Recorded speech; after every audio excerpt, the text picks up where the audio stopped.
कर्नाटकात 2 प्रवासी बॅगेत गांजा घेऊन निघालेल्या दोघांना मंद्रुप पोलिसांनी पकडून त्यांच्याकडून 8,38,000 रुपयांचा 33 किलो गांजा व 22 लाख रुपयांचा टेम्पो असा एकूण 30,38,375 रुपयाचा मुद्देमाल जप्त करण्यात आला।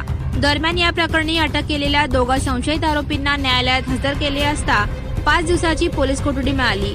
विजयपूर महामार्गावर मंगळवारी पहाटे 4 वाजता ही कारवाई करण्यात आली। मंद्रुप पोलीस ठाण्याचे पोलीस उपनिरीक्षक PSI चंद्रकांत कदम व त्यांचे सहकारी मंगळवारी रात्री सोलापूर विजयपूर महामार्गावर गस्त घालत होते, तेव्हा पहाटे 4 वाजण्याच्या सुमारास माहिती मिळाली की नांदणी येथील टोलनाक्याजवळ एक टेम्पो थांबलेला आहे, त्यामधून गांजासारखा वास येत आहे। तेव्हा सहाय्यक पोलीस निरीक्षक मनोज पवार यांना त्यांनी याची माहिती दिली। त्यानंतर घटनास्थळी पोलीस गेले तेव्हा टेम्पोत 2 जण झोपले होते। त्यांना नावे विचारली असता जगदीश ननुलाल मेहर वय 39 राहणार मिसर रोड शाहू मोहल्ला